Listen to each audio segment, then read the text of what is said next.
Today we're talking about the N64, the console that for me changed the landscape of gaming in gaming consoles. This is the N64. Put in the comments below what you think of this console, why you loved it. I'd love to hear your stories after this video, but I absolutely love this console. This is actually my mate's console, and I just had to put in the console of GoldenEye, N64 GoldenEye, because that was an absolute awesome game, and me and my mate would spend absolute hours as kids sitting on the dining room table playing this game, and we would literally throw away hours on this game. I just thought it just sort of throw homage to that, if you will. But this console was absolutely brilliant.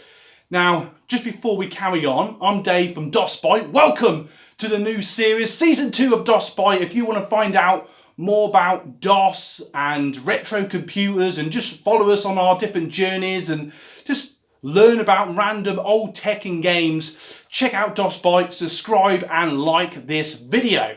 So let's crack on. So the N64 I'm going to put over there because it is an absolute great console. Now, it was created by Nintendo and it was released back in '96, which is pretty much the time my mate got it.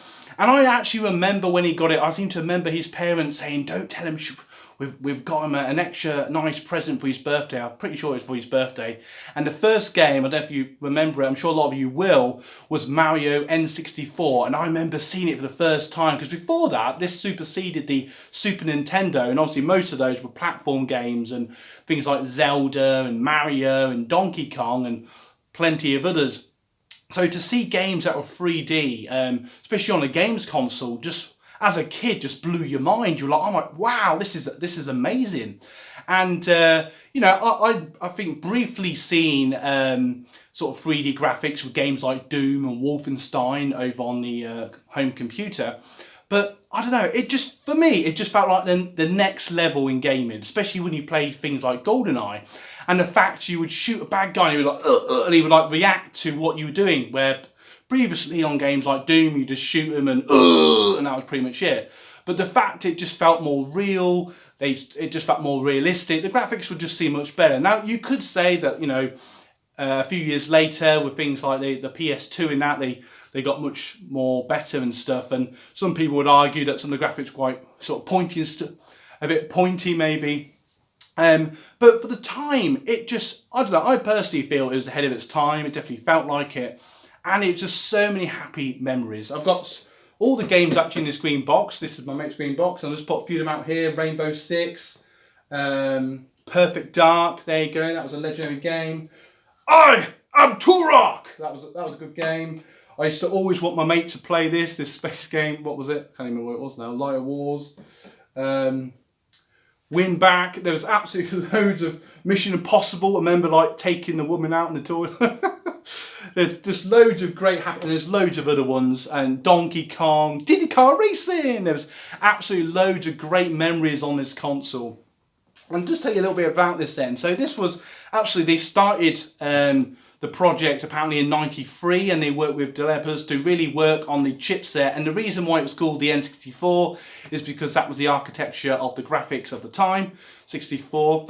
And little things to know about this: it has an on and off switch, a reset button, which was, you know, at the time, whoa, and it has a little slot there. I believe this was for extra memory to enhance gaming. I believe that's right. I don't think it was a save on, but please correct me in the comments below if that's incorrect. But I personally didn't notice a difference. But then again, I think my mate's dad literally put it in pretty much soon as we got it. So, you know, I wouldn't have known a difference. You could have up to 4 players, so especially if you're doing games like Mario Tennis and Diddy Car Racing, Mario Kart, that was awesome for that. That was pretty cool. It was really light and agile, so, you know, if we wanted to take it around my house, or, you know, if you wanted to take it on a holiday or whatever, it's very light and, you know, easy to carry.